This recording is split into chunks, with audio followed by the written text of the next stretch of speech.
시사의 스위치를 커다 따뜻한 시사온 시간입니다. 오늘도 시사평론가이신 한동대학교 주재원 교수와 함께합니다. 교수님 어서 네, 오세요. 안녕하세요. 네, 정말 날씨가 갑자기 많이 더워졌는데 그러게요. 올 여름 얼마나 더울지 벌써부터 걱정이 됩니다. 전 더위를 많이 타서 진짜 더운 게 너무 싫은데 네, 벌써 이제 여름의 그 느낌이 나더라고요. 네, 네, 맞습니다. 걱정이 큽니다. 진짜 이렇게 더운데 좀 뉴스라도 좀 속 시원한 그런 뉴스가 나왔으면 음, 참 좋겠다라는 생각이 드는데 오늘은 이 국회 원구성과 관련된 이야기 준비하셨죠? 네, 그렇습니다. 이제 지난 5월 30일부로 이제 22대 국회 임기가 시작이 되었잖아요. 네. 근데 이제 아직 국회가 원구성을 놓고 이제 대치 국면이 이어지고 있어서 아직 좀 뭔가 완전한 형태의 공식적인 국회가 시작되고 있다고 보기가 어렵죠. 네.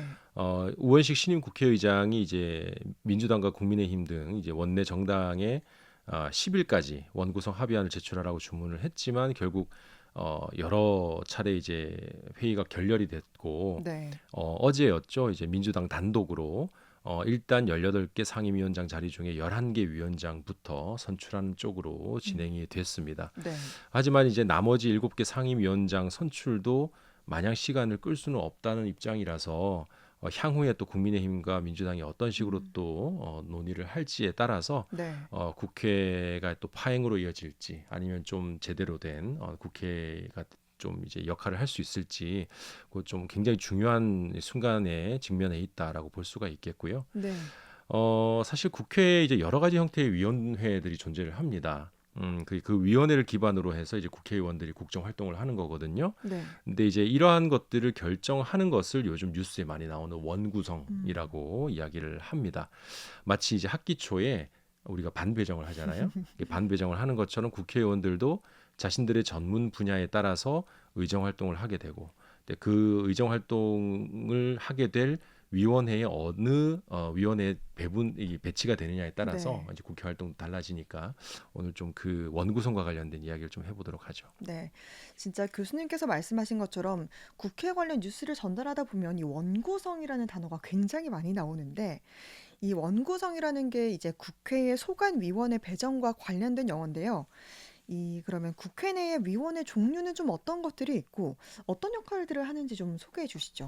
이 큰 틀에서 볼 때 이제 국회위원회는 이제 두 가지 형태로 나눕니다. 하나는 이제 항상 상시적으로 이제 설치가 되어 있는 형태의 그 위원회란 뜻으로 상임위원회라는 게 있고요. 다른 하나는 특별한 사안이 있을 때에 조직해서 운영하는 음. 특별위원회라는 게 있습니다. 먼저 상임위원회에 대해서 말씀을 드리면 상임위원회라고 하는 것은 이제 국회 고유의 입법 활동 음. 그리고 행정부와 사법부 견제 역할을 수행하기 위해서 갖춰져 있어야 하는 네. 위원회이고요. 국회법에 의해서 이제 갖춰져 있고 흔히 이제 다른 말로 분과위원회라고도 합니다. 네. 각 상임위원회는 소관기관의 집행 전반을 감시 감독할 뿐만 아니라 국회의원 본연의 업무인 입법 활동을 이 상임위원회 소관 분야에 특화시켜서 수행을 하게 되죠. 음. 그래서 모든 국회의원들은 반드시 하나 이상의 상임위원회에 소속이 되어야만 하고요. 네. 이때 자신의 전문 분야나 관심 분야 음. 상임위를 지원해서 배정받는 것이 보편적인 관례지만 네. 또 이제 우리나라는 특유의 또 장유유선 문화가 있지 않습니까? 네. 나이가 좀 많고 음. 또 이제 여러 차례 국회의원을 하신 분들이 좀 먼저 우선적으로 선택권을 갖는 것이 보편화되어 있고요. 네. 또 초선 의원들 같은 경우에는 보통 당에서 결정해 주는 대로 음. 이렇게 가는 것이 이제 관례적으로 정해져 있습니다. 그리고 원칙적으로 국회의원들은 하나의 상임위에만 소속될 수 있지만 국회 운영위원회나 정보위원회 그리고 여성가족위원회 같은 경우는 겸임 상임위원회로 음. 지정이 돼 있어요. 그래서 네. 이런 위원회는 타 상임위원회와 또 겸임이 어. 가능하다는 점도 우리가 알 수 있겠죠. 그렇군요. 그러면 이런 좀 상임위원회는 왜 필요하고 또 어떤 역할을 하는지 좀 자세하게 말씀을 해주세요. 그러니까 쉽게 설명드리면 이제 그 상임위원회의 주요 업무라고 할 수 있는 것이 이제 법률안을 심사하고 네. 또 예결산안의 예비 심사 요 두 가지 일이 가장 주된 업무라고 할 수가 있습니다. 네. 그러니까 법률안의 경우에는 우리가 이제 쉽게 생각하면 국회라는 곳이 입법 기구잖아요. 그러니까 네. 법을 만드는 기구이기 때문에 각 의원들은 법률안을 만들어요. 음. 그 안이 국회 본회의에 통과가 돼서 대통령령에 의해서 이제 반포가 되면 그게 이제 공식적으로 법으로서의 효력을 가지게 되는 거죠. 근데 그 최초의 이 법률안이라고 하는 것을 어떻게 만드느냐라고 하면 결국 의원 10인 이상이 연서로 발의하거나 정부가 발의한 법률안이 우선 소관 상임위에 배속이 되게 되어 있습니다. 네. 그래서 이후에 상임위에서 여러 뭐 토론을 거쳐서 원안대로 가결이 되기도 하고 또 때로는 수정안을 만들어서 또 수정안으로 가결이 되기도 하는데요. 네. 보통 상임위 차원에서 수정된 안을 가결하는 경우가 많은데 이때는 수정안의 경우에는 발의자가 상임위원장 명의로 바뀌게 됩니다. 그러니까 A라는 의원이 이 법률안을 이렇게 올려서 이제 수정안이 만들어지잖아요. 그러면 네. 수정안이 최종적으로 국회 본회의를 통과하게 되면 그 수정안은 결과적으로 이 그 상임위원회 위원장의 이름으로 이제 그 법안이 발의가 되는 것으로 네. 돼요. 그러니까 사실 상임위원장이 되면 사실 땅 짚고 헤엄치기로 많은 법안을 이렇게 발의한 것으로 이제 체크가 될 수가 있는 거죠. 네. 그리고 이제 상임위에서 가결이 되게 되면은 이제 그 법률안은 법제사법위원회, 흔히 우리가 법사위라고 하는 네. 거기에 올라가서 체계자구 심사를 거친 이후에 본회의로 넘어가게 됩니다.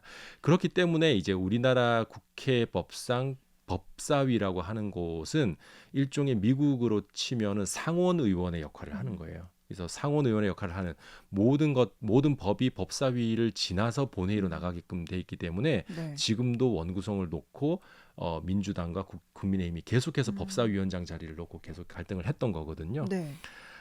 예산안 심사에 있어서도 각 정부에서 낸 예산안을 각 상임위원회가 먼저 예비 심사를 하게 됩니다. 네. 그래서 각 상임위에서 가결이 되면은 예결산 특위에서 또 이것을 다시 심사를 하게 되고 종합 심사를 한 뒤에 최종적으로 본회의에 넘겨서 표결이 되게 되는 거죠. 네. 그렇기 때문에 이제 이러한 법률안 심사나 예산안 심사 이런 것들이 모두 상임위 단계에서 이루어지기 때문에 결국 이 국회 원구성이라고 하는 것은 매우 중요한 과정이라고 볼 수가 있는 거죠. 네. 그러니까 일단은 이 법률안이 입법이 되려면 해당 상임위원회에서 예비 심사를 거쳐야 하는 건데 최근 원구성 두고 여야가 이렇게 대치했던 것처럼 총선이 치러지고 지금 국회가 개원하기도 전에 정당별로 이렇게 상임위원회 배정을 두고 여러 가지 미묘한 신경전이 벌어지잖아요. 그렇죠. 근데 처음 있는 게 아니라 계속해서 이런 게 발생하는 이유가 왜인지 좀 궁금해요. 뭐 여러 가지 이유가 있는데요. 국회 운영 과정이나 입법 과정에서 중요한 역할을 하거나 결정을 하는 몇몇 상임위원회가 있기 때문에 각 정당들이 이러한 상임위원회의 위원장 자리를 배정받기 위해서 계속 갈등을 빚는 거거든요. 아까 네. 말씀드린 것처럼 법사위가 이제 대표적이라고 할 수가 있는데 이제 상임위의 꽃이라고 불립니다. 법사위는 이제 여기 이 법제사법위원회에서는 법무부, 법제처, 감사원, 헌법재판소, 법원 등의 소관에 속하는 여러 이제 법과 관련된 사항들을 다뤄요. 네. 이게 주요 이제 그 사법 기관들을 견제한다는 측면에서 매우 큰 영향력이 있다고 볼 수도 있지만 특히 이제 모든 상임위에서 심의한 법안이 반드시 법사위를 거쳐야 하기 때문에 네. 법사위는 모든 법안의 길목이다. 상임위 위에 상임위. 흔히 이제 옥상옥이라고도 이야기하고 있고요. 네. 그래서 집권 여당이 법사위를 장악하면은 국정 운영이 신속하게 이루어지는 측면이 있고 네. 반대로 야당이 법사위 위원장을 차지하게 되면은 정부 여당을 견제하는 데 있어서 매우 중요한 역할을 하기 때문에 여야 모두 법사위원장 자리를 차지하기 위해서 엄청나게 공을 들이죠. 네. 뭐 최근까지도 이제 원구성을 둘러싸고 여야가 첨예하게 대립하고 있는 것도 결국에는 국회 운영위, 법사위 위원장을 서로 양보하지 않겠다라고 하는 민주당과 국민의힘 양측의 어떤 첨예한 입장 차이 때문에 네. 연출되고 있는 하나의 장면이라고 볼 수가 있는 거죠. 네. 지금 그러니까 국회 운영위와 법사위가 지금 힘이 가장 세다라는 거고, 그러면 그 두 상임위원회 외에는 어떤 상임위원회들이 있나요? 굉장히 많습니다. 뭐 총 지금 현재 이제 우리 국회에 여러 이제 위원회들이 존재하고 있고요. 네. 18개 이제 위원회가 존재하고 있고 지금 보시면은 이제 정무위원회가 있고 그다음에 이제 기획재정부와 한국은행 등을 이제 소관 부처로 두고 있는 기획재정위원회. 이게 기획재정위원회는 아무래도 예산을 주요하게 심사하는 곳이다 보니까 굉장히 또 그런 파워가 있는 곳이고요. 네. 그다음에 이제 외교통상부와 통일부 소관의 외교통상통일위원회 이런 것들이 있고 그다음에 뭐 국방위원회, 뭐 행정안전위원회, 그리고 이제 최근에 이제 우리 그 방송과 관련돼서 논란이 있었던 이제 과방위, 그죠? 네. 과학기술방송통신위원회, 뭐 이런 위원회가 이제 주요 위원회라고 할 수 있을 것이고, 그 외에 뭐 농수산식품위원회, 국토해양위원회, 뭐 이런 위원회들이 있습니다. 아마 청취자분들께서도 뉴스에 조금만 관심이 있으시면 이런 위원회 뉴스에서 한번 들어본 것 같다, 이렇게 파악이 되실 것 같아요. 네. 정말 많은 상임위원회들이 있는데 그 업무도 또 보면은 매우 좀 세분화가 되어 있는 것 같더라고요. 그러면 상임위원회 말고 앞서 이 특별위원회라고 말씀하셨는데 이건 어떤 겁니까? 특별위원회는 흔히 줄여서 이제 국회 특위라고 합니다. 네. 국회에 있어서 상임위원회의 소관에 속하지 않거나 혹은 특별히 필요하다고 인정되는 안건을 심사하기 위해서 특별히 설치할 수 있는 위원회를 의미를 하는데요. 네. 특위는 이제 그때그때 제시된 안건을 심사하는 것으로 이제 소관과 직무가 미리 규정되어 있는 상임위원회와는 구별되는 측면이 음. 있죠. 국회법에 명시된 특위로는 예산결산특별위원회, 그다음에 윤리특별위원회, 그다음에 인사청문특별위원회 이런 것들이 있고요. 그리고 매년 연말이면 이듬해 예산을 심의하는 과정을 거치기 때문에 예결산 특위, 예결특위 관련 뉴스가 매우 빈번하게 뉴스를 장식하고 있는 것을 우리가 알 수가 있습니다. 네.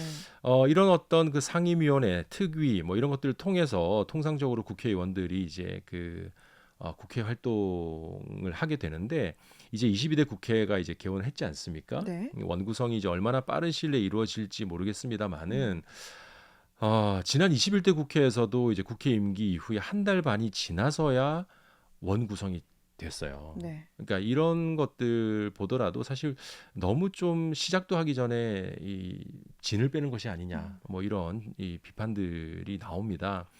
사실 누가 어느 상임위에 배정되느냐 하는 문제보다 더 중요한 것은 그분들이 얼마나 전문성을 띠고 성실하게 음. 국민들을 위해서 최선을 다하느냐. 네. 이것이 훨씬 더 큰 문제라고 보거든요.